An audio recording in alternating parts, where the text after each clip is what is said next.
अशर्तेभिहिता सांख्य बुद्धियोगे त्विमा शृणु बुद्धया युक्तो यया पार्थ कर्मबंधम प्रहास्यसि। यहाँ मैंने वैश्लेषिक अध्ययन द्वारा इस ज्ञान का वर्णन किया है। अब निष्काम भाव से कर्म करना बता रहा हूँ, उसे सुनो। हे पृथापुत्र, तुम यदि ऐसे ज्ञान से कर्म करोगे तो तुम कर्मों के बंधन से अपने को मुक्त कर सकते हो।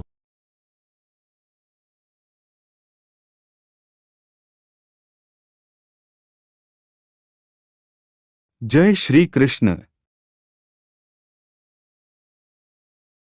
वैदिक कोश निरुक्ति के अनुसार सांख्य का अर्थ है विस्तार से वस्तुओं का वर्णन करने वाला तथा सांख्य दर्शन के लिए प्रयुक्त मिलता है, जो आत्मा की वास्तविक प्रकृति का वर्णन करता है।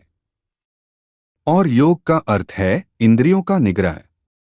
अर्जुन का युद्ध न करने का प्रस्ताव इंद्रिय तृप्ति पर आधारित था। वह अपने प्रधान कर्तव्य को भुलाकर युद्ध से दूर रहना चाहता था, क्योंकि उसने सोचा कि धृतराष्ट्र के पुत्रों अर्थात अपने बंधु बांधवों को परास्त करके राज्य भोग करने की अपेक्षा अपने संबंधियों तथा सज्जनों को न मारकर वह अधिक सुखी रहेगा। दोनों ही प्रकार से मूल सिद्धांत तो इंद्रिय तृप्ति था। उन्हें जीतने से प्राप्त होने वाला सुख तथा स्वजनों को जीवित देखने का सुख, ये दोनों इंद्रिय तृप्ति के धरातल पर एक है, क्योंकि इससे बुद्धि तथा कर्तव्य दोनों का अंत हो जाता है। आथ कृष्ण ने अर्जुन को बताना चाहा कि वह अपने पितामह के शरीर का वध करके उनके आत्मा को नहीं मारेगा। उन्होंने यह बताया कि उनके सहित सारे जीव शाश्वत प्राणी है। वे भूतकाल में प्राणी थे, वर्तमान में भी प्राणी रूप में है और भविष्य में भी प्राणी बने रहेंगे, क्योंकि हम सब शाश्वत आत्मा है। हम विभिन्न प्रकार से केवल अपना शारीरिक परिधान बदलते रहते हैं और इस भौतिक वस्त्र के बंधन से मुक्ति के बाद भी हमारी पृथक सत्ता बनी रहती है। भगवान कृष्ण द्वारा आत्मा तथा शरीर का अत्यंत विशद वैश्लेषिक अध्ययन प्रस्तुत किया गया है और निरुक्तिकोश की शब्दावली में इस विशद अध्ययन को यहाँ संख्या कहा गया है। इस सांख्य का नास्तिक कपिल के सांख्य दर्शन से कोई सरोकार नहीं है।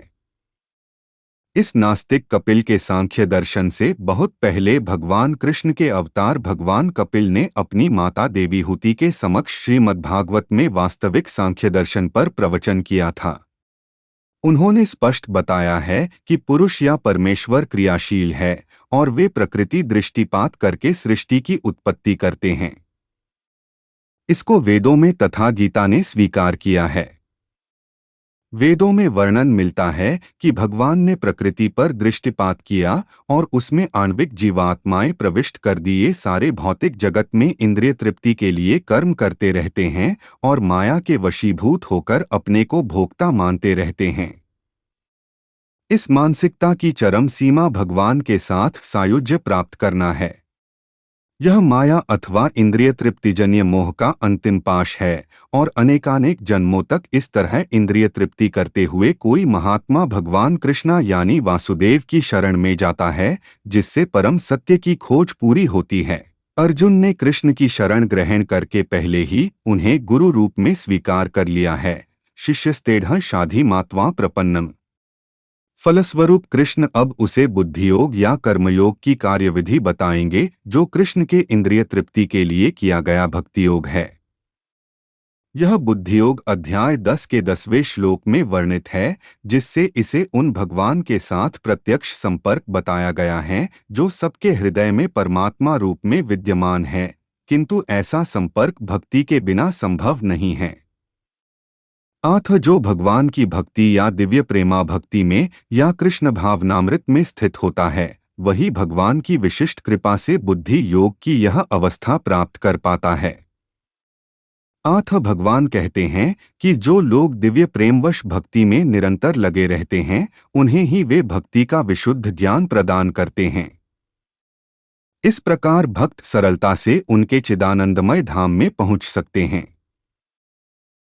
इस प्रकार इस श्लोक में वर्णित बुद्धियोग भगवान कृष्ण की भक्ति है और यहाँ पर उल्लिखित सांख्य शब्द का नास्तिक कपिल द्वारा प्रतिपादित अनीश्वरवादी सांख्य योग से कुछ भी संबंध नहीं है। अतः किसी को यह भ्रम नहीं होना चाहिए कि यहाँ पर उल्लेखित सांख्य योग का अनीश्वरवादी सांख्य से किसी प्रकार का संबंध है। नहीं, उस समय उसके दर्शन का कोई प्रभाव था और न कृष्ण ने ईश्वर विहीन दार्शनिक कल्पना का उल्लेख करने की चिंता की। वास्तविक सांख्य दर्शन का वर्णन भगवान कपिल द्वारा श्रीमद् भागवत में हुआ है, किंतु वर्तमान प्रकरणों में उस सांख्य से भी कोई सरोकार नहीं है।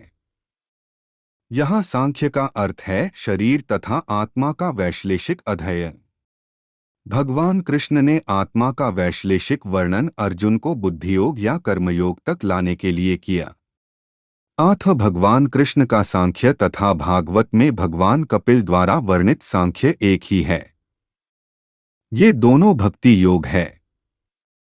अतः भगवान कृष्ण ने कहा है कि केवल अल्पज्ञ की सांख्य योग तथा भक्ति योग में भेदभाव मानते हैं। निस्संदेह अनीश्वरवादी सांख्य योग का भक्ति योग से कोई संबंध नहीं है। फिर भी बुद्धिहीन व्यक्तियों का दावा है कि भगवत गीता में अनीश्वरवादी सांख्य का ही वर्णन हुआ है।